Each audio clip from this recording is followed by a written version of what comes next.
The offer sounded too good to be true. I sat across from my boss, Mr. Damon Holloway, in his sleek, high-rise office, the city skyline gleaming behind him. His fingers tapped an impatient rhythm on his polished desk. "I'm giving you a car," he said, his voice smooth yet loaded with unspoken conditions. "A new model, top tier. No strings attached, just one small favor." I leaned forward, wary. "What kind of favor?" Damon smirked, eyes glinting with something calculative. "My cousin Lily. She's stubborn, too independent for her own good. I need her distracted. She's set on making some decisions that don't align with our family's interests. I want you to get close to her, make sure she stops being a problem." A pit formed in my stomach. "You want me to charm her?" he cut in, waving off my hesitation. "Nothing serious. Just enough to make her trust you." I should have said no immediately. But Damon knew exactly how to bait me. He knew my old car was one pothole away from falling apart. He knew my paycheck barely covered rent. He knew I had dreams bigger than the reality I was stuck in. Still, something about the way he framed it felt wrong. "Why me? You're smart, well-spoken. And unlike the guys she's used to, you won't come across as an obvious playboy. She'll believe you." His smile widened. "You don't have to fall for her. Just keep her occupied." It was a test. I could see it in his expression. He was waiting to see what kind of man I was.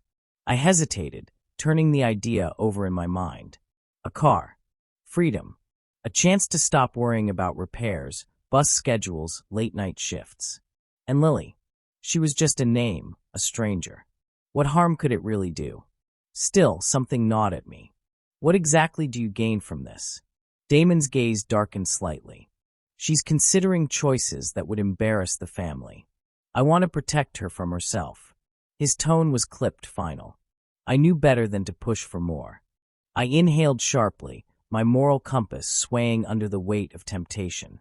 If I walked away, I'd go back to struggling. If I accepted, I'd be selling my conscience. But for what? A car? A chance?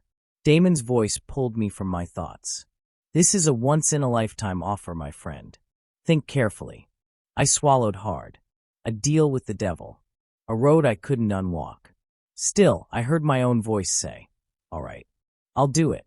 Damon grinned, satisfied. Good choice. The handshake that followed felt colder than it should have.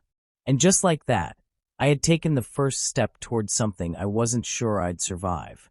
I didn't expect Lily to be this difficult to deceive. Our first meeting wasn't accidental. Damon had orchestrated it, ensuring I'd run into her at a gallery event she attended regularly. When I spotted her, I understood why he was so intent on controlling her. She wasn't just beautiful. She carried herself with a quiet confidence, the kind that made people take notice. She was nothing like the naive, reckless girl Damon had described. I approached her casually, pretending to admire the same painting she was studying. "Impressive, isn't it?" I said. She barely glanced at me. "Do you actually like it, or are you just saying that?" Caught off guard, I chuckled. "I like the movement in it. Feels like it's alive." That earned me a sideways look, as if she was reassessing me. Then, to my surprise, she smiled. "Most people just say nice colors." That was the beginning. Over the next few days, I followed the script Damon had given me.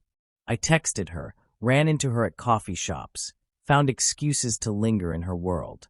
But the more time I spent with her, the harder it became to ignore the weight of what I was doing.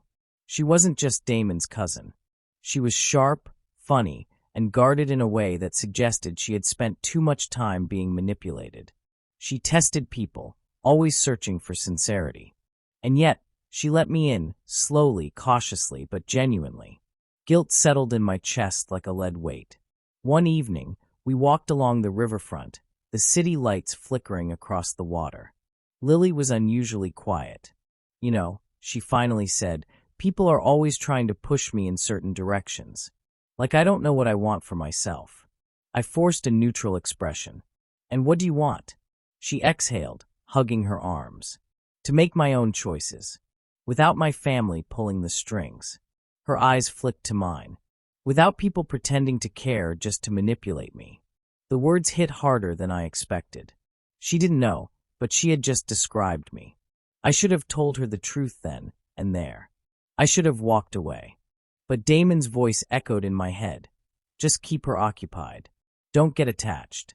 I told myself it wasn't real, that whatever she felt for me wasn't real, that I was doing what I had to do. And yet, when she reached for my hand, I didn't pull away. That night, I knew I had already lost. Not to Damon, to her. I told myself I could manage it, that I could keep the act going without getting in too deep. But every time Lily smiled at me, every time she trusted me with a piece of herself, I felt the weight of my betrayal pressing down harder. And Damon? He was growing impatient. Is she hooked yet? He asked one afternoon when I met him at his office. He leaned back in his leather chair, swirling a glass of whiskey. You've had enough time. I hesitated. She trusts me. Good. Then push her. Find out what she's planning, and make sure it never happens. His tone was sharp, unwavering. She's reckless. She'll ruin herself. I wanted to ask what he was so afraid of. What decision Lily was making that had him pulling these strings. But I knew better. Instead, I nodded. I'll handle it. But could I? That night, I met Lily at a quiet rooftop bar, the city stretching endlessly beneath us. The wind tugged at her hair as she sipped her drink, her gaze locked on the horizon. There's something I need to tell you, she said. My stomach twisted. Was she onto me? She hesitated, then turned to face me fully. I've been thinking about leaving. Not just the city, everything. My family, their expectations. I want out. I exhaled slowly, masking my reaction. This was what Damon was afraid of. Where would you go? I asked carefully. She smiled faintly. Somewhere far. Maybe Paris, maybe Tokyo. Somewhere I can finally be myself. I should have told her she was right, that she deserved her freedom. But Damon's voice was in my head, reminding me of the deal I'd made, the car waiting for me. So instead, I asked, are you sure that's the right move? Her expression faltered. You sound like them. I forced a laugh, shaking my head. No, Lily, running away doesn't solve anything. She searched my face, her fingers tightening around her glass. I thought you, of all people, would understand. Guilt clenched my chest. She had trusted me, confided in me, and here I was, trying to steer her off course. I do understand, I said softer now. I just don't want you to regret it. She studied me for a long moment, something unreadable in her expression. Then, finally, she set down her drink. Maybe I should regret this instead. Before I could react, she stood and walked away, disappearing into the crowd. And just like that, I knew I had made a mistake I couldn't take back. I sat frozen as Lily disappeared into the city, her last words burning into my skin like a brand. Maybe I should regret this instead. Had she figured it out? Had she sensed my hesitation, the cracks in my carefully built facade? I wanted to chase after her, to explain, to confess everything before it was too late. But what would I even say? That I had been lying from the start. That I had let Damon dictate my actions in exchange for a car, a bribe so small it disgusted me now? My phone buzzed. Damon. I let it ring before finally answering. Well, his voice was edged with impatience. Did you stop her? I swallowed hard. I tried. That's not an answer. I gripped the railing of the rooftop, my knuckles white. She knows something's off. I don't think she trusts me anymore. A slow exhale from his end. Then fix it. I was about to protest when another voice cut through the line, Lily's voice. You should have been honest from the beginning. My breath caught. It wasn't Damon talking anymore. It was her. The realization hit like a freight train. She had set me up. Somewhere in the background, I could hear footsteps, a door opening and closing. Then Damon's voice, this time angry sharp. Lily, don't do anything stupid. The call ended. I stared at my screen, my mind racing. Lily had gone to confront him, and I had just handed her straight to him. I bolted from the bar, weaving through the streets, barely aware of the cars blaring their horns or the city buzzing around me. My chest ached with each breath, panic clawing its way up my throat. I reached Damon's building in record time, But as I burst inside, I already knew I was too late. Lily stood in the center of his office, her phone still in her hand. Damon loomed over her, his jaw tight, his expression an unreadable storm. "You think you're clever?" he hissed.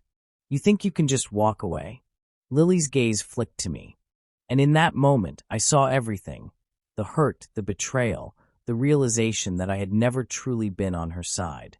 "You used me," she said, her voice hollow. I stepped forward. "Lily, save it." She turned back to Damon. "I'm not staying here. Not for you. Not for any of this." Damon laughed coldly. "And where exactly do you think you'll go?" Lily lifted her chin. "Anywhere you can't control me." I expected him to lash out, to fight harder to keep her under his thumb. But instead he smirked. And that's when I realized he still thought he had already won.